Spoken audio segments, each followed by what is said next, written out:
nehmen die Erde. Der heutige Abend ist ein eigenartiger. Eine Tate und ein Sohn. Und wo ich sehe, ist einfach da Einikel beim Tisch. Und ich dachte, was gut. Beide seien sie Professoren und beide vernehmen sich mit jüdischen Unionen. Unser Professor Marvin Zuckerman ist unser Marvin. Er ist geboren geworden mit Jiddisch und jüdischer Kultur. Setzt sich aus, als sein Sohn Philipp, ein Soziolog, ist der Indien Jiddisch und die jüdische Problematik nicht fremd. Die Thema ist eine neue, weil sie wird mit dem abspiegeln gewisse Strömungen, alte und neue, in unserer Gesellschaft. Also wie wir stehen schon gemacht mit einem Fuß in dem 2000. Jahr, kommen vor tiefe soziale Änderungen in unserem allgemeinen gesellschaftlichen jüdischen Leben. Will wir begrüßen den jungen Professor Philipp Zuckerman, dem älteren Professor Marvin und Katie, die Mama und die Bobbe und die Weib, welche das Stückel Scheiches zu sehen beten. Katie, wir begrüßen dich. Dr. Philipp Zuckerman, we welcome you in our Yiddish club, and we hope that you will learn a little bit more Yiddish, so we will not need to translate. So we welcome you, and we are looking forward to hear you and appreciate your lecture. Wir werden sich wegsetzen und stellen unsere Ohren und zuhören sich zu beiden Professoren, dem Taten und dem Sohn, dem Einikel in a Jahr herum.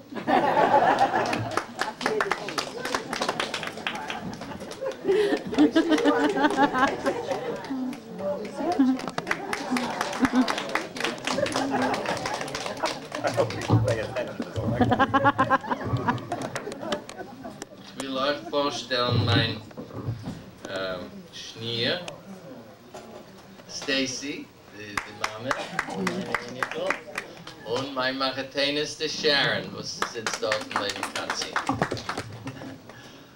Okay.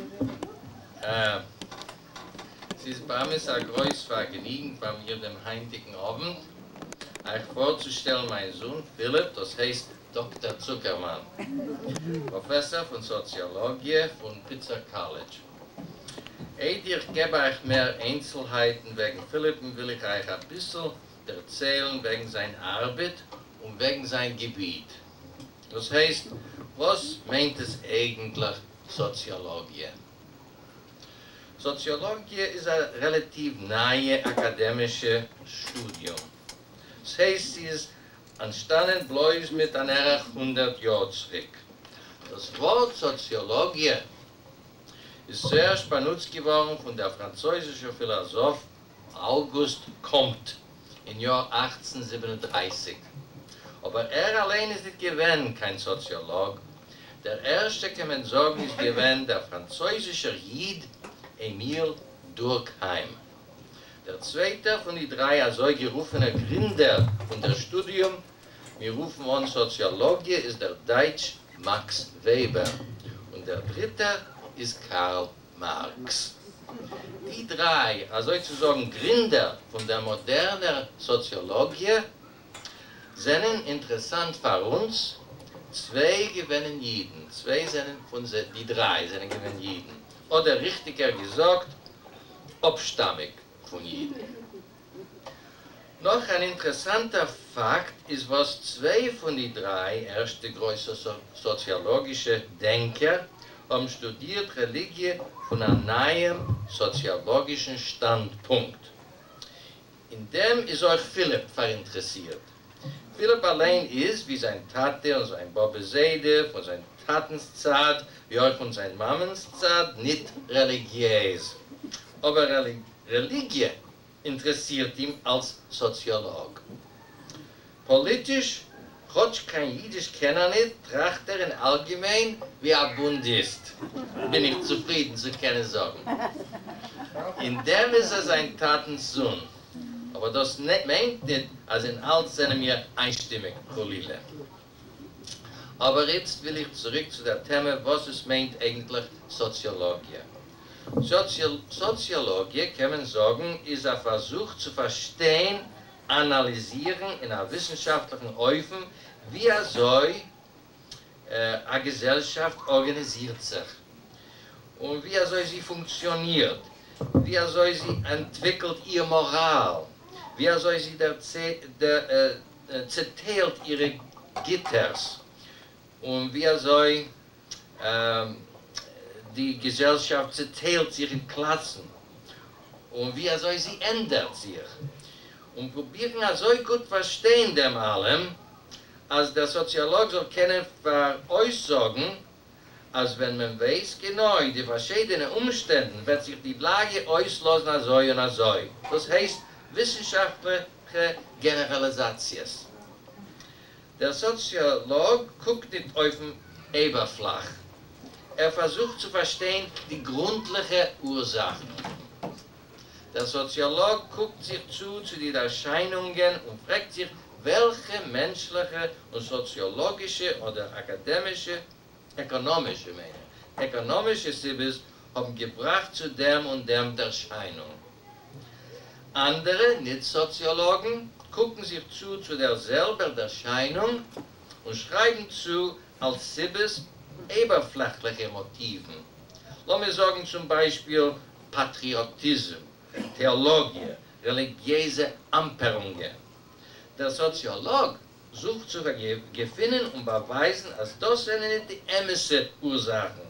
Das sind bloß Terutien, oder schon nicht Terutien, nur herausgesagte Lösungen, welche behalten hinter sich soziale oder einmal ökonomische Ursachen. Der Soziolog versucht, die behaltenen, oder besser gesagt, die Grundursachen zu bestätigen. Er will sehen, wie die Mama meine vielleicht sagen, von wann die Fies wachsen. Und das bringt wir zu Philipps Studium. Versteht sich als bei Philipps Doktorat, hat Philipp gemusst forschen und beschreiben seine Erfindungen. Das heißt, er hat gemusst schreiben und verteidigen, wie man ruft es an, eine Dissertation. Trotz Philipp, wie seine Eltern und Baba Seide, wie ich habe schon gesagt, ist allein nicht religiös, steckt doch voll in ihm das Pintele Jid. Trotz kein Jiddisch kennt er nicht, ein bisschen Hebräisch kennt er ja, weil er hat verbracht und studiert und gearbeitet in Israel für ein Jahr Zeit und hat euch dort besucht für eine kurze Zeit als zweitmal. Aber noch mehr, Soziologen verinteressieren sich in alle menschlichen, gesellschaftlichen Erscheinungen. Und zwischen sie spielt Religie nicht keine kleine Rolle. Verkehrt, in alle menschlichen Gesellschaften findet man dem Phänomen Religie. Und es spielt schon gar eine große Rolle zwischen Menschen und in alle menschlichen Gesellschaften.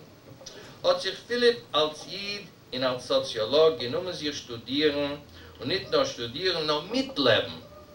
Eine religiöse Kehile in sein Städtel in Oregon, wo seine Universität befindet sich. In Eugene, Oregon. Dort, wo es wohnen nicht kein Sachjiden, ist gewähnt schon von lang eine konservative jüdische Schule. Und was es hat passiert dort und für was, will ich lassen von Philippen zu erzählen. Und will ich euch erzählen, als ein Verleger hat so gefallen seine Dissertation, als man hat es herausgegeben in ein Buch. Und das Buch verkauft sich gut und wird geschätzt, häufig geschätzt zwischen Gelernten. Und hat beschrieben seine Arbeit, übergeschrieben soll sein mehr Als Menschen sollen es kennen besser, der allgemeine Rollen sollen es kennen besser verstehen. Bis jetzt will ich vorstellen, mein Sohn, Dr. Zuckerman.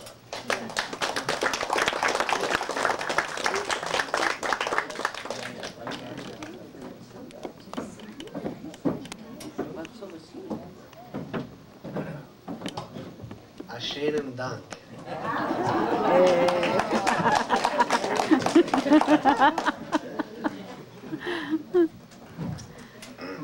Okay.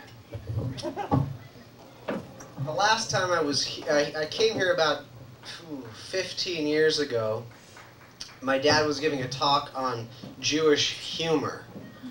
And after the talk, everybody stood up and told a joke. And it was amazing. So I hope after this talk we can tell some jokes again. Well, I thought I'd just tell you the story of my study. Too loud? No, it's fine. Oh, I keep banging the thing? Yes. Well, I'm very angry tonight. I'll tell you the story of my study, and then afterwards you can ask questions. That would be best. Well, there I was. After college, I went to live for a year in Israel. And I experienced tremendous hostility in Israel. People are very angry over there, in my opinion, except on the kibbutz. The kibbutz was very peaceful. But when I lived in Jerusalem, there was a lot of anger and tsuris, I guess, and bad feelings, not just between Muslims and Jews, but also between Jews and Jews. And it was very hard and tragic to see, because I went to Israel because, it's the Jewish homeland. Of course, my grandma thought, why do you want to go to Israel? Because she's a real Bundist, so she was very disappointed that I went there. But she wanted me to go to Bir Oberjan, but just kidding, just kidding. So anyway, I came back from my year of Israel, which was a wonderful year. I moved to I left Jerusalem. I said, this place is crazy. And I went to a kibbutz, which was, of course, very peaceful and beautiful and wonderful. And I went back to Oregon. And I don't know if any of you have been to Oregon, but it's... how many people have been to Oregon? Okay. Very nice. Well, it's a peaceful state. There's not a lot of people. It's very green. It rains a lot. It's quiet. You drink a lot of tea. And the biggest city in Oregon is Portland. And Portland has a pretty big Jewish community, relatively speaking, for the Pacific Northwest. And the next biggest city in Oregon is Eugene. It has about 100,000 people with one synagogue. When I was there was one synagogue. And it was a very wonderful, very Hamish place, and very cozy, and everyone was nice, and everybody got along. And so I came back from Israel, and I was so happy to come back to the Jewish community of Oregon. After all this mishugas in Israel, I couldn't wait to come back to my quiet little Oregon Jewish community. And then I was going to be going to graduate school at the university to study sociology, or what we call the sociology of religion. Well, when I got there, I found out that it was a big problem in the Jewish community. A big fight, a big battle. Things had gotten very ugly, and Jews were fighting amongst each other in this tiny, quiet little town. And I thought, what is there to fight about in Eugene, Oregon? We have no dictators throwing Scud rockets. The bank tellers are very nice. They're not rude like in Israel. What's the problem? And I couldn't understand what the big fight was. And my mentors, my professors, said, why don't you study this? So I jumped right in. Of course, I knew some people, but I got involved in the congregation, in the community, and studied this battle, this fight. And whether you should wear white or black. Interestingly enough, so I'll tell you a little bit about what the fight was all about, and how I studied it, and what I learned, and then afterwards we can analyze it a little bit, and you can ask questions, and so on and so forth. Let me tell you a little about the history. Not many Jews in Eugene. in fact, there's not many Jews in Oregon. The only other states that have fewer Jews are North and South Dakota, Idaho, Montana.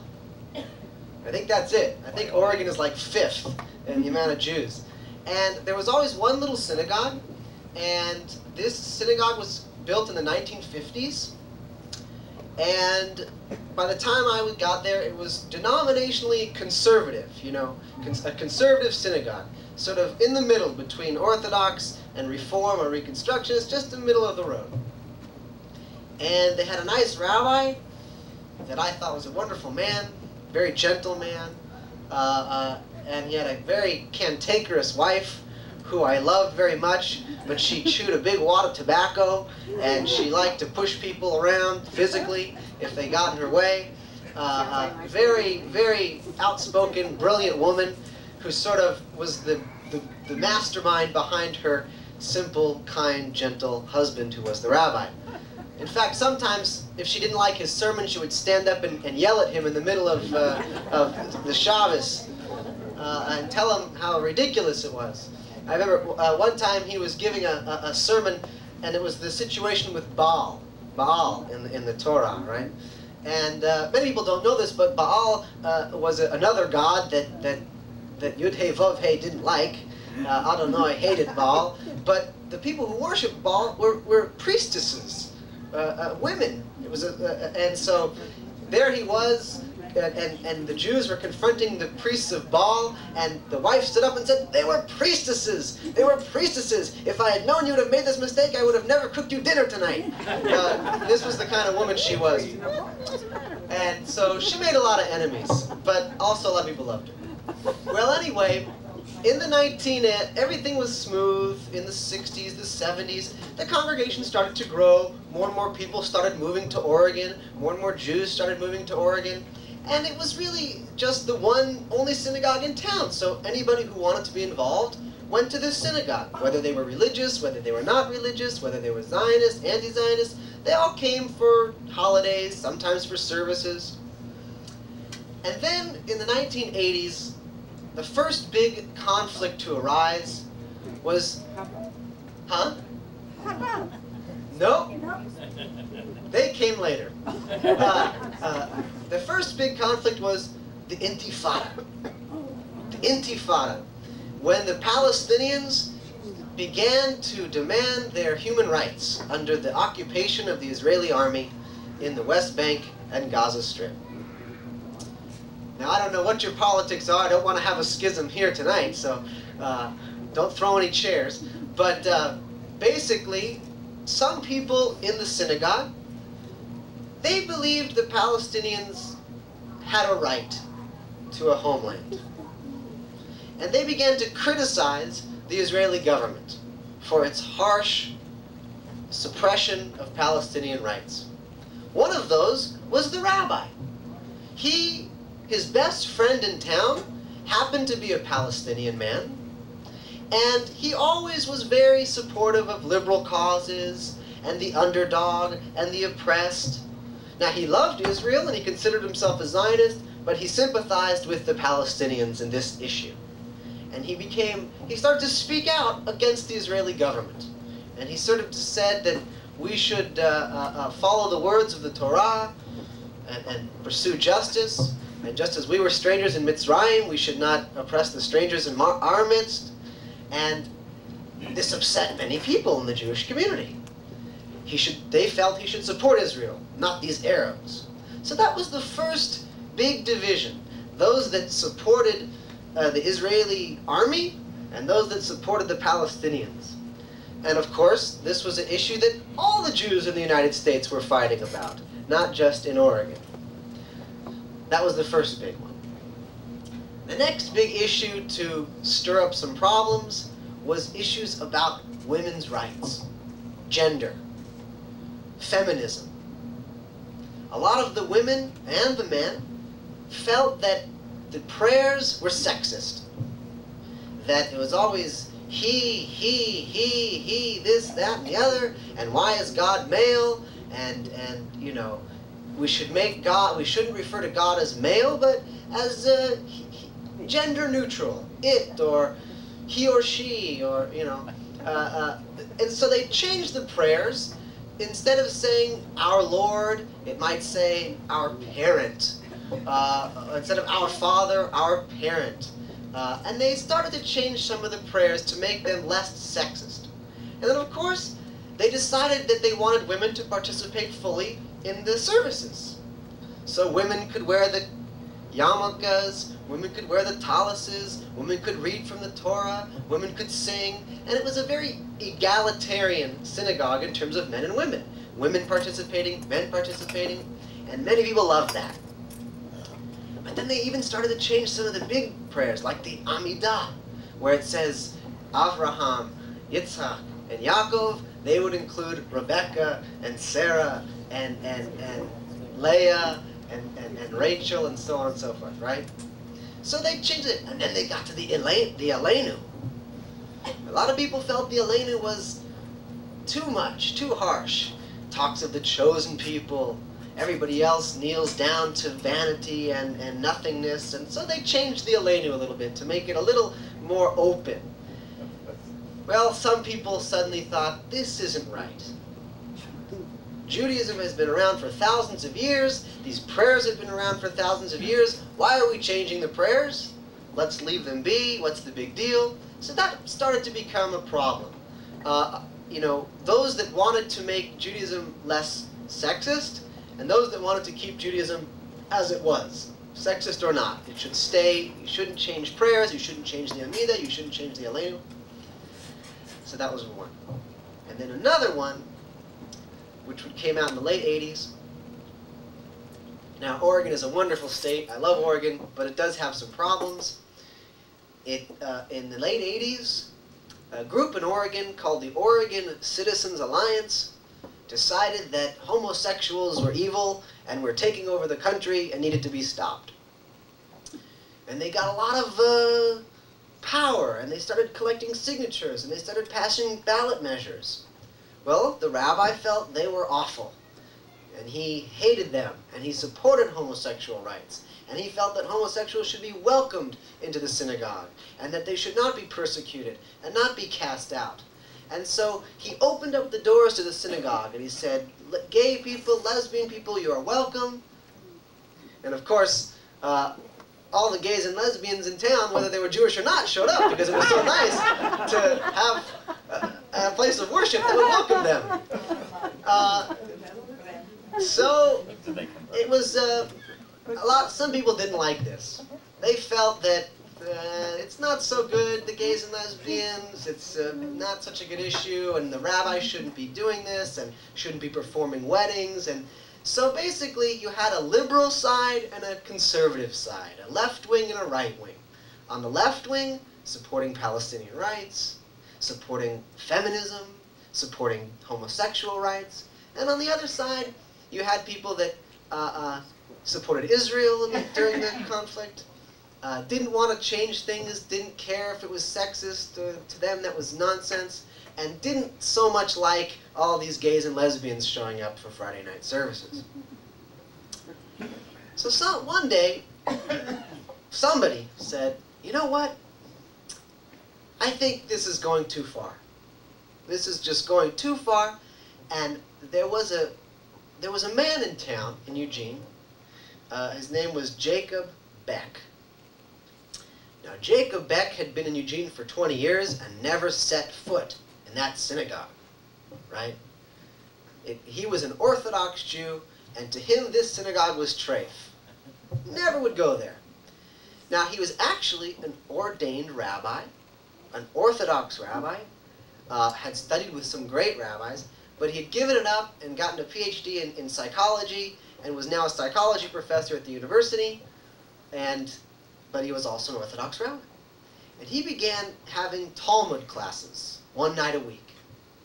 Now, he had been doing this for years. No one ever came except a few students. I tried studying Talmud with him. It was impossible. I mean, how long can you discuss what to do with a lost object? This is what you do when you study Talmud. You find a lost object on the ground. Well, is it dead or alive? What side of the ground is it on? Is it on the right side of the road or the left side of the road? Is there a broken fence nearby? Does anybody see you find it? On and on and on and on and on. And every time I tried to say, isn't this silly, he got very mad at me. So that was Jacob Beck. Now, no one really paid much attention to him. No one liked him because he never came to synagogue. But a few of the people that were upset with these changes, with the liberalness, they thought, hey, let's go study with Jacob Beck. And a few people started to go study Talmud. And they loved what they studied. And they didn't like the liberal synagogue, and they started to feel alienated over there, and they started to feel like they didn't like this liberal Judaism, this Reform Judaism. It was time to get back to more tradition. Now, you might think that they would just become conservative Jews, because that's what the synagogue had been, a conservative synagogue. It had become more liberal over time. And at first they thought, let's just be conservative. And then they thought, no, if we're going to be Jewish, we have to do it all the way. Let's become Orthodox Jews. Now, these were not Orthodox Jews. They hadn't been raised Orthodox Jews. Many of them had no religion growing up. Many of them had been Christian and had converted to Judaism with the other rabbi a few years earlier, but they decided to become Orthodox Jews. A small handful. But they were some of the main leaders of the synagogue, on the board of directors, some of the presidents and whatnot. So they asked if they could have separate services in the back room. They say, we don't want to do the services like this, we want to do real Orthodox services. And they tried to become kosher, and the women covered their heads, and they tried to do the whole thing. And they said, oh, fine, no big deal. No big deal. But it was a big deal, because they put up a mechitza, to separate men and women. Now this greatly upset the liberal Jews, especially the rabbi's wife. No mechitza should be at the synagogue, even if in a back room. And a group of men and women sort of created an anti-mechitza group. Get that mechitza out of the synagogue. And this was the big battle, in a sense. And it was a fight over liberal, conservative. Now, in the meantime, the other Jews decided to become Reconstructionist Jews. They wanted the synagogue to be Reconstructionist, which is even, it's like Reform, but very progressive and liberal. Or maybe I shouldn't use progressive here. But it has a different connotation. Very, so what you had was, at one point, a middle-of-the-road synagogue that went into extreme camps, the extreme opposites. One side going extremely liberal and experimental, and the other side going extremely orthodox. And of course, this is when things got terrible. And the rumors flew, and the accusations flew, and people said horrible things, and there were fights, and there were yelling matches. And all of this, of course, the good details you can read in my book if you want to get it. That's the fun part. But all kinds of horrible, horrible rumors that were really sad to see. Friendships were divided.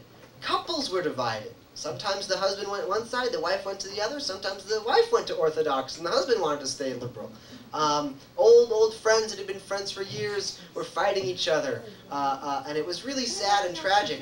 And of course, eventually, the Orthodox group, now they say they were kicked out. The other side said they left. And of course, does anybody know where they set up their alternative synagogue? Right across the street. Right across the street. Right across the street. Yes, it was an old street.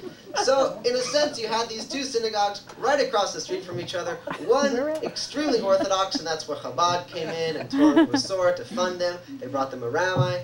And then on the other side, you had this extremely liberal synagogue. And in a sense, that was it. Of course, the rabbi was devastated that this should happen, and soon after he left town. Even though he'd been there for 20 years, he was so pained and so hurt by this big fight that had gone on for so long, and that it should be a destruction of the community. Because, it's a lot harder. This happens a lot.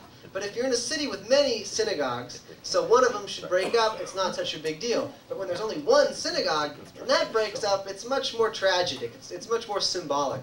And so soon after they established this synagogue, he went and got a job in New York, and then dropped dead at age 53. Oh. And of course, the liberal camp thought that the Orthodox camp had put a curse on him.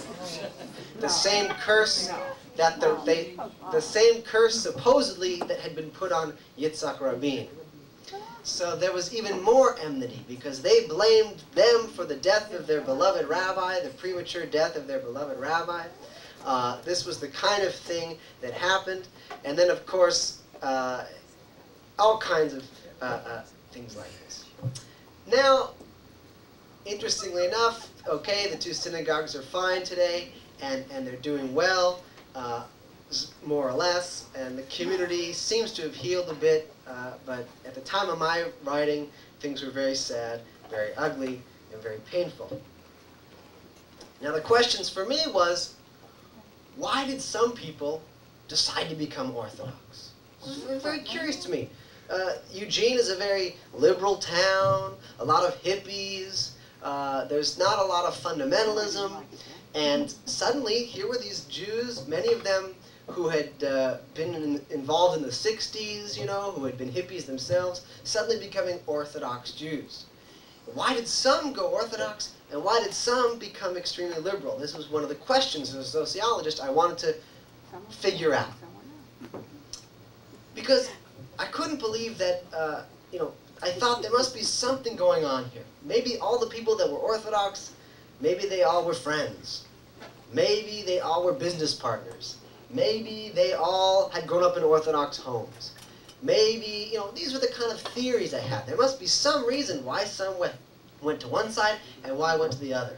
And of course, as I was to find out, I couldn't find a single thing that any of them had in common, other than their opinions. There was no underlying social determinant that could say it wasn't their income, it wasn't where they were from, it wasn't their gender. Both camps had the same everything. They were homogenous in both sides, and so really this was a split just about difference of opinion. And what's so fascinating is that even friends just were torn apart from each other. Because most of the sociological literature says people tend to stay with their friends on any given issue. And that didn't happen here. And what was also interesting to me was that the people on both sides, the people that had been the most aggressive and the leaders in both camps, the ones that led the fight to become Orthodox, and the ones that led the fight to kick them out, within a year after the split, they had all dropped out of the community and were no longer involved in anything. So they had either moved away or just quit. So that was very interesting to me too, that these people for 5-6 years had been fighting and leading and trying their hardest to see their vision, and then once their vision came about, they were done. They pulled away. They moved away. So that's my study. I'm trying to think if I've missed anything, Dad. Can you remember? Was there any details? Stace, any good stories that I forgot to mention? What happened to the synagogue? Why don't we take some questions? Okay. So what happened to the synagogue? Well, the main synagogue became a Reconstructionist synagogue. They have a wonderful rabbi. They have 2 rabbis, one of who is a lesbian. They're growing strong. They're doing fine. And the other synagogue it lost some members. Now it's only about 20 families. But they got a new rabbi. The first rabbi left as well. And they seem to be doing okay as well. And there they are. And they're not throwing anything at each other. Yes? Who was the Jewish man that left millions of dollars in Baker, Oregon?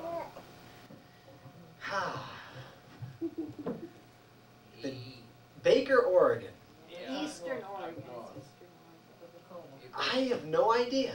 It was in the magazine. He came out of a German Jewish family. His family got there about 1900. They were distributing of tobacco, and he left millions of dollars to the city. And they named a lot of the field after him, and a lot of others. Huh.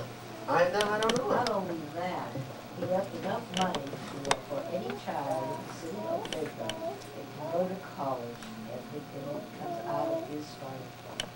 Wow. Amazing. In this little town, Baker, in northern Oregon. On the Idaho. Northeastern Oregon. Yes. What kind of conclusions did you finally come to as to what might have been some of the sociological or other variables that explained this kind of a split? Can I see the book? No. Well, there were several. Several conclusions I came to. First of all, the growth was the most obvious. The fact that the community grew in the 80s. Just more people. And more people means a loss of intimacy and the possibility of cliques forming. But that didn't explain everything because friends were torn up. See, so if it was cliques, then you'd expect social bonds to just sort of, you know, coagulate in such a direction, and then people would go their separate way, and that didn't happen. Close friends and even couples were split. So it wasn't all growth. You know, we can't just say, well, things got big and somebody wanted an alternative. There were several things I looked at. Number one, I looked at this difference, what I see as the most important sociological fact about Jewish identity in the latter half of the 20th century in the United States, and that's this. In no time, in no place, since Jews have been around, so in 5,000 years, has being Jewish ever been more optional than it is today in the United States? Not in other parts of the country, of the world, but in the United States, today in 1990, you don't have to be Jewish, you don't have to be Jewishly involved, especially in Eugene, Oregon. Most of these people left their families back east. They left their families in Chicago and Philadelphia, and they came out to Oregon to kind of forget about being Jewish, right? So, in other words, you don't have to go to a synagogue. There's very little anti-Semitism. Relatively speaking, in the history of Jews, things are pretty good here in the United States. And there isn't the close-knit internal pressure to be involved. You know, if you're living in a society where there's a pressure from your fellow Jews and your family, you got to be involved, you got to be involved, that's on the wane, at least in Oregon. And there's no external pressure, you know, forcing you to remember you're Jewish and forcing you to be part of the community. So in other words, today, any Jew that's involved with their synagogue is to some degree a Jew by choice. They're making a choice. I want to be part of the synagogue. They don't have to be, there's no pressure. So they're going to be part of the synagogue because they want. For a reason. They want something. They want to get something. It might be they want to feel a sense of community. It might be they want to find a husband. It might be they want a Hebrew school for their children. It might be they want to pray. You know, but they're making a conscious decision that, well, you know, I don't have to be involved, but I want to be involved. And they got to pay. It costs a lot to belong to a synagogue. Given that, I think that's a very new dynamic in the history of Jewish people, that now to be involved is really a choice. So what does that mean? My feeling is, in studying these people and talking to these people, I interviewed in depth 46 people. I sat in their living rooms for 2 hours and really talked to them about the whole story. What it means is they want something, and they're much more likely to make sure they get it. You know, it's just as if you were to join a health club, and you really want an exercise bike, and you're paying good money, and they don't want to put an exercise bike, you're going to raise a ruckus. In a sense, there's that aspect to Jewish involvement today. These Jews were joining for a reason. They wanted something specific, and there was much less of a desire to compromise, to be reconciliatory. It was much more, this is what I want out of my synagogue. I'm coming here, I'm spending a lot of time and energy and money, and I want it to be the way I want it. And so I felt that these Jews had a much greater sense of getting what they wanted, and much less of a sense of, oh, we're all in this together. And that was, you know, so that was one of the things that I felt was definitely at play. Philip, may I ask a question? Yeah, well, that was one. Yes? What was the age limit? For instance, on the Orthodox side, was it a younger element? On the liberal side, what kind of element? Excellent question, and that was one of the things I was hoping to find. I was hoping to find that there would be some division, such as age. No difference. Both sides had the same age group. 75% of my sample of the people involved were what we call baby boomers. 75% were baby boomers. And so that happened on both sides. It wasn't that the older people went to one or the younger people went to one. There was the same age breakdown in both camps, in both groups. I wish it hadn't been that way. Yes? From your remarks, it sounds to me as if you were personally more sympathetic with the liberal side. And yet, as a scientist, supposedly you were supposed to retain your objectivity and the trust of your informants. Yes. So how did you do that? I lied. No. Yes. Well, okay, I'll respond to that. Thank you. First of all, I looked up objective in the dictionary before I started my study. What is objective? Before I looked it up in my American, Oxford, British, Swedish dictionary, whatever. And it said, it's in there, I quoted it, something about not influenced by, opinion or something that in my opinion, no human being can be. There's no human being on this planet who's objective. It's impossible, because we're humans. So I gave myself a little bit of a break. I abandoned the notion that I would be purely objective. Instead, I tried to be honest about my biases, and in that sense be aware of them and try to understand them. I first went to the Orthodox camp, and I met with them, and I met with the rabbi. And what I said was, I would like to study the Jewish community of Eugene, which was honest, and I decided to pray with them for 9 months. So for 9 months, I went to shul twice a week and davened in an Orthodox synagogue. Now, I get physically sick in shul. Pews make me very nervous. I can't stand it, But I did it for 9 months. And I'll say this, there's something very beautiful about an Orthodox service. There's a lot of dignity. There's a lot of quiet. And of course, it really helps if you can't understand what you're saying.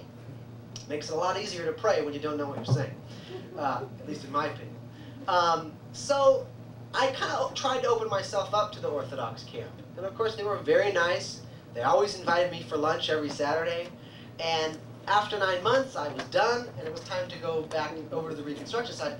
And they were a little upset when I left them. Even though the whole time I said, I'm doing a study, they said, yeah, you're doing a study, but, and often I made the minion.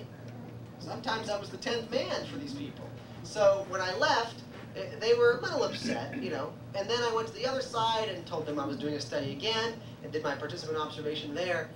And all I can say is that politically, I was much more sympathetic to the liberal camp, but I understood the Orthodox position, which is Judaism has survived this long, and why should we change it? Because in 1990, someone says this prayer is sexist. In other words, if you just change Judaism every generation, then there's no consistency. Now, I was bar mitzvahed at a Reconstructionist shul, and I study Mordechai Kaplan, and I love what he has to say, but I also agree that there's something to be. I found myself sympathetic to both sides, especially the fact that these were people who were choosing to be Orthodox. These were women that were choosing to be Orthodox. They weren't forced behind a mechitza. They wanted to be there.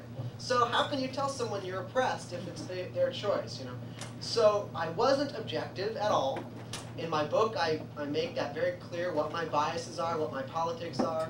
But I really am interested in what it means to be Jewish. And so for me, there was no better way to find out than by talking to people on totally different extremes and asking them the same questions about their Jewish identity. But yeah, so that's it in the end. And so I don't go to services anyway at either one. I taught Hebrew school at the Reconstructionist one, but that just involves teaching history and whatnot. And trying to get them to become Buddhists. Yes. Can you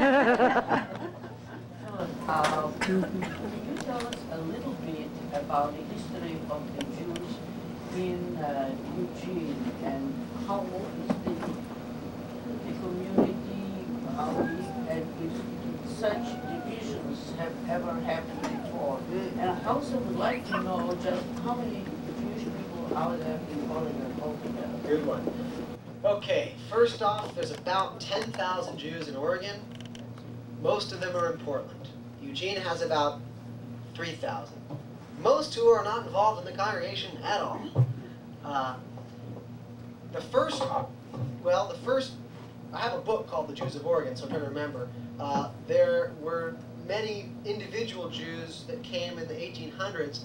In fact, the first sort of Jewish community was the people of the earth, Am Olam.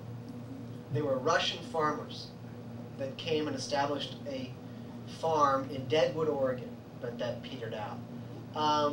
Then there was Sam Freundlich, who changed his name to Sam Friendly, and he came in the late 1800s and founded the University of Oregon. Now, no one knew he was Jewish until my dad wrote a letter to the University of Oregon and said, "This guy sounds Jewish," and sure enough, he was. But the first synagogue came about in the 1950s, and that was it until this split. And there had been no other divisions that I could find out about or discern until the late 80s, early 1990s. Are there any other Jewish organizations or Jewish community? In Portland, yes. In Eugene, you have the University Hillel. There are a few other smaller organizations but the synagogue was pretty much it. If you wanted to be involved, that was where you had to go. Any other questions? Is there any... Over here, and then, yeah? I want to know if this time is the record of the Jews. I mean, on one side, the Orthodox Christians and liberals. What they can do their homes. What's the meaning? Yeah, that was what I would do. I would sit down and I would try to ask them about how they were raised. Where were their parents from? Where were they from? And what kind of, what was their Jewish identity? And I would ask them all these kind of questions, you know. How would you describe your parents' identity? Where were they from? And basically, you know, I learned, you know, most were from, you know, their parents had been immigrants. They were from the East Coast, New York, Chicago, Philadelphia. They had moved out west. The vast majority of them had not been raised Orthodox. Only about 4 had been raised Orthodox. 2 went to the Orthodox camp. 2 went to the liberal camp. So everything I could think of, you know, maybe it was those whose parents were from Eastern Europe went one way, those, you know, maybe it was Yekas and Galicianers or something. Nothing. There was no, they were the same in both camps. Yes? I just want to ask you, with all your experience, the conflicts and the misunderstandings and the anger and your research, all that together in your own experience, did you find the answer to your research, what it means to you to be Jewish? Yes, I'll read the question. Good night. I have to say good night to my mishpacha. I'll see you tomorrow. The question was, in my study of wanting to find out what it means to be a Jew and spending 2 years with this community, interviewing almost 50 people, witnessing this battle, did I get an answer to my question about what it means to be a Jew? Yes and no. Yes and no. It's a hard question for me. I feel like to be Jewish is very difficult today if you're not religious. My belief is you have 2 options in the United States. You can be religious or you can move to Israel. If you move to Israel, you maintain a Jewish identity and you don't have to be religious. If you stay in the United States, if you want to be involved, the only thing left, unfortunately, aside from the Yiddish Culture Club, is the synagogue. And or the workman's circle. That's right. But you know, for my peers, people my age, young families with children, other Jews, the only option is to go to synagogue. There's very little else. So since I'm not religious, but I believe I'm Jewish, it's tough and it's hard. So basically, the only solution is to go to synagogue, but stand in the back. My father used to say that, Shlomo goes to synagogue to talk to God. I go to synagogue to talk to Shlomo. So,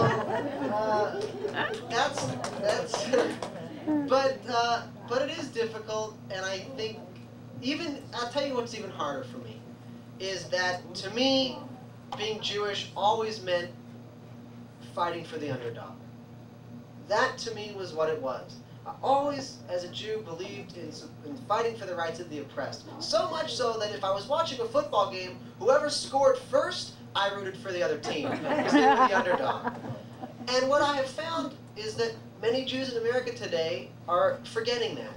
And they have forgotten, and they are supporting things that I don't think Jews should support. And I'm speaking specifically of the Palestinian cause. I was convinced that the Palestinians had a right, and I was ostracized. And I was condemned by Jewish organizations and the ADL and for this. And this was very disheartening to me. And then the second thing is that a lot of Jews, unfortunately, I think, only are Jewish if someone mentions the Holocaust. They don't, if it's Purim, they don't care. If it's Hanukkah, they don't care. But someone says the Holocaust, oh, suddenly they care. And this is very tragic to me, because that's the saddest part of our history. We should be Jewish because of all the positive, not because of all the tragedies.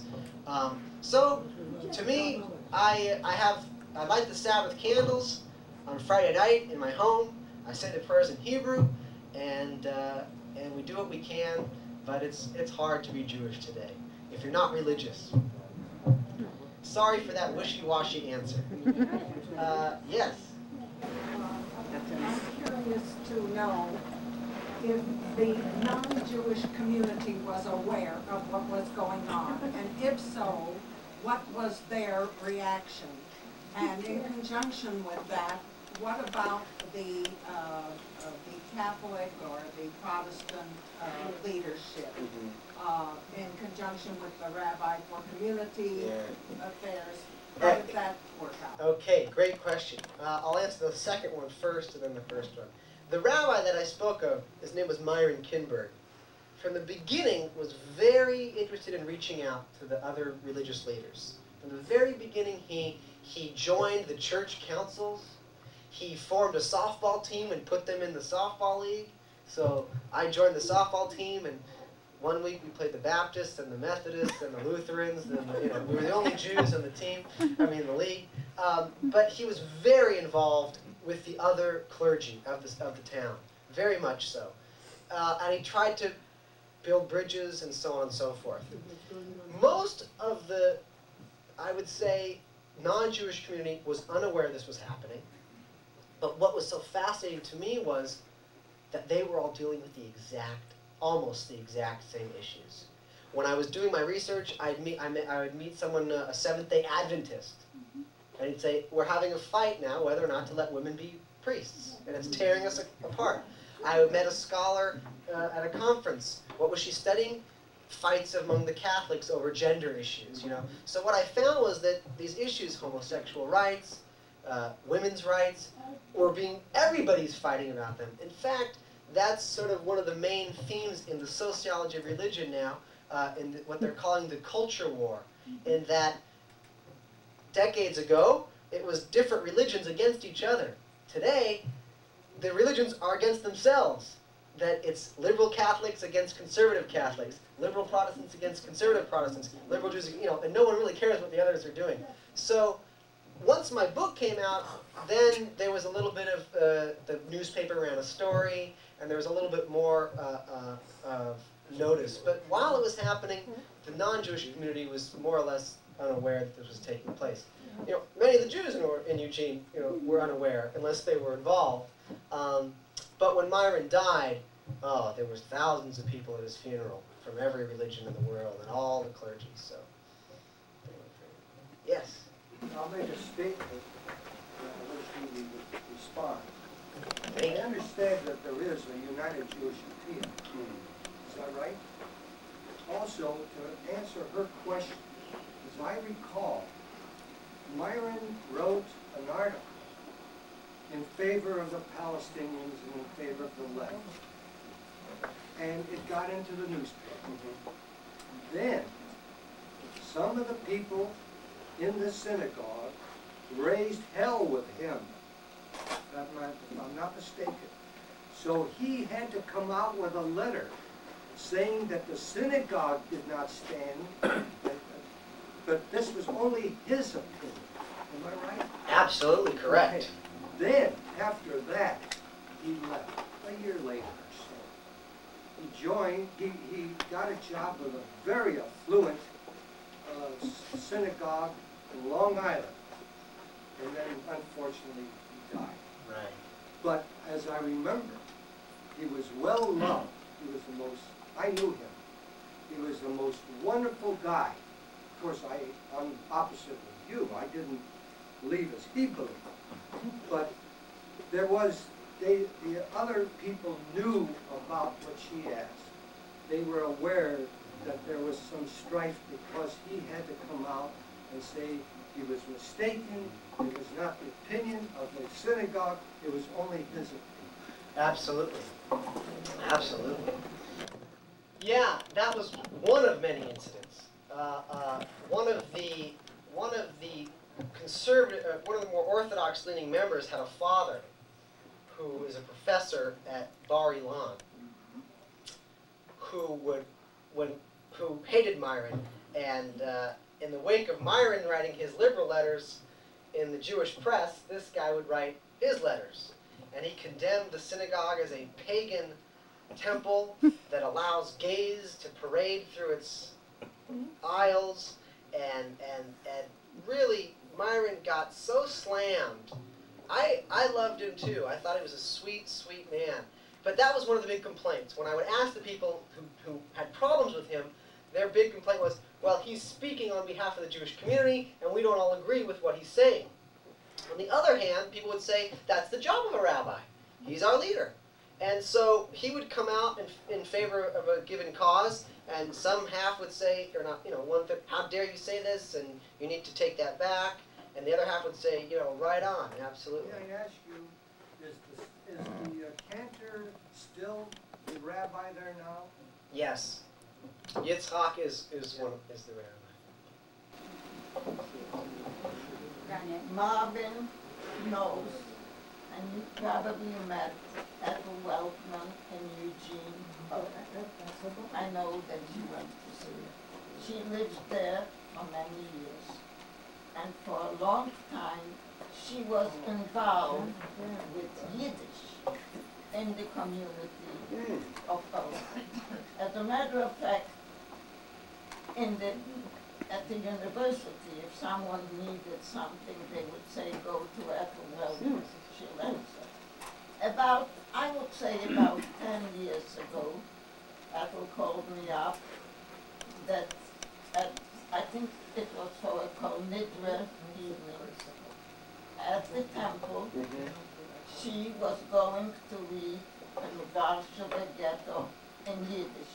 She said, I'm going to read it in Yiddish, and whoever will understand it will understand it. And this is what I'm doing. And she did. And then, to her great surprise, a lot of professors came over to that. You're Yiddish, and that's how they found out. And as for the rabbi, about 10 or 12 years ago, I was in Tel Aviv, in Israel, and my host, who had connections in Eugene too with the family, knowing that I have connections, called over a rabbi to me, the rabbi of the Eugene temple, who was on a sabbatical. That's right. And I wonder, and then of course when he found out who I was, he immediately called over the Rebbitzin, and she was a young woman. And I'm wondering whether this is this rabbi. Yeah, that's it. Yeah, that's the one. That's the one. That's it. Yes. You said there were couples. Yes. I assume you mean married couples who Correct. Who split, did they actually divorce? Or? They didn't divorce, but they go to different synagogues and have problems. But yeah, they had their differences. It was 3 couples. In 2 of the cases, the men went Orthodox, the women stayed liberal. In 1 case, the woman went liberal and the man stayed. The woman went Orthodox and the man stayed. But no, they didn't divorce. Yes. Yeah. No, I don't believe in psychology. No, well, that's not. Just kidding. What I was just wondering, seeing that you study this so deeply, you must have some kind of an opinion as to how to lead our young ones for the future. And you must have a viewpoint, which maybe you're not telling us. But I was just wondering if you have that opinion, if you want to share it with us, because this is really the important thing. What do we tell our children? And where do we lead our children? Yeah. And that's what you're here for, really. That's a good question. Just think about that. Yes, that's a very good question. Okay. In Well, addition to that, if I might please add, I didn't want to ask 2 questions, but I'm so happy this lady brought that up, because I would have liked to know, what are the 2 camps doing to perpetuate Judaism in their community? Right. Yeah, good questions. Well, the Orthodox are davening and laying tefillin, and the liberals are singing Adon Olam and banging tambourines, and they both have their Hebrew schools, and they both have Hebrew schools, and they're doing what they can.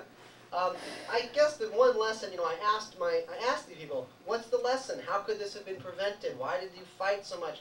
We're so few Jews out in Oregon. Why couldn't we all get along?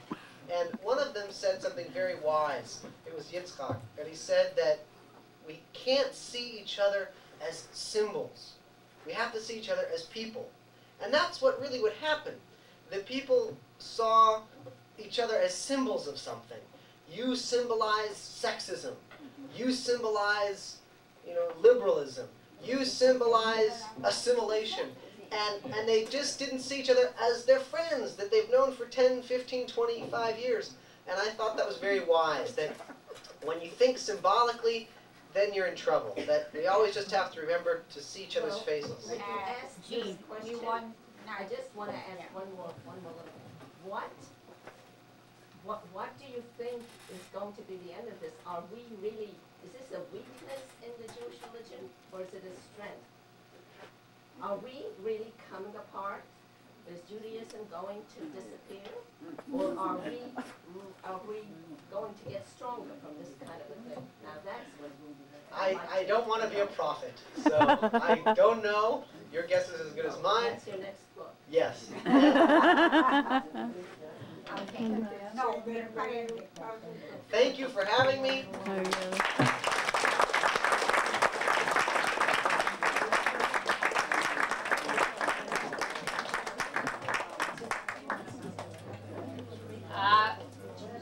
Wir wollen danken beide Professoren, dem Vater und dem Sohn. Philip, I think that your work and your illustration of what happened in one little community is a mirror of our society.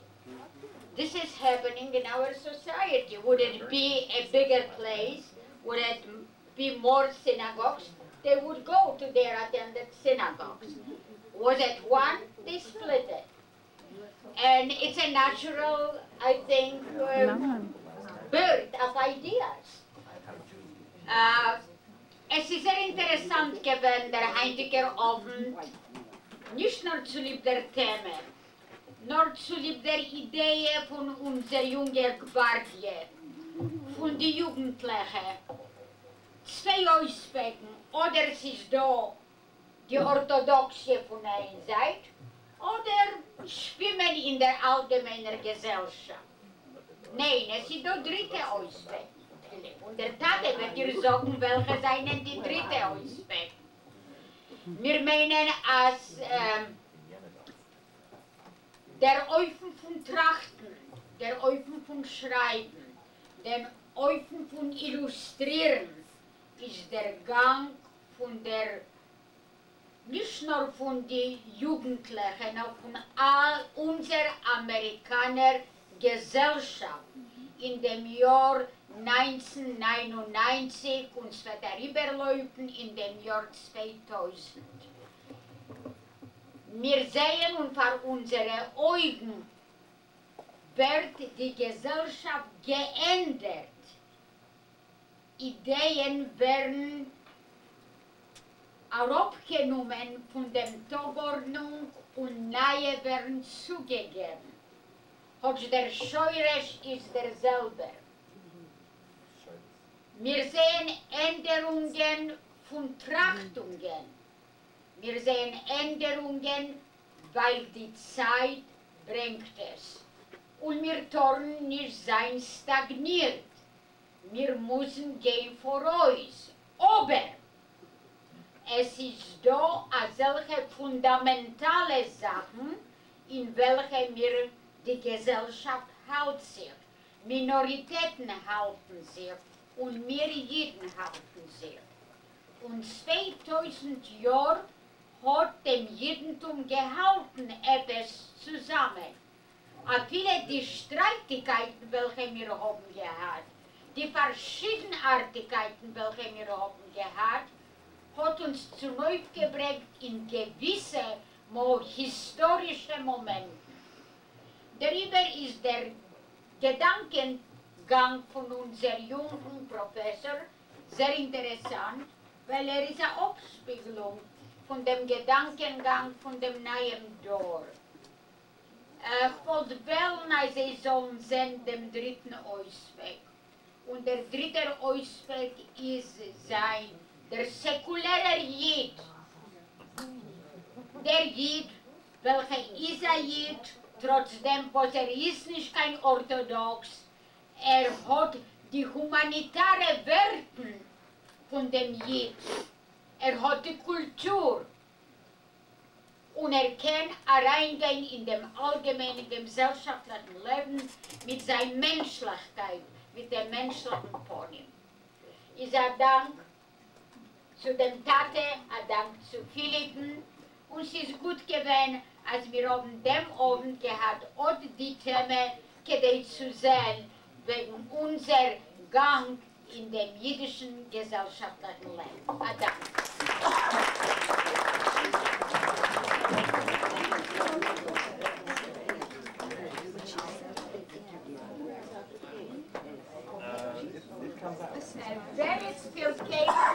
Wer es will kämpfen, das Buch von Philippen ist der Tate wird sein, der Verkäufer.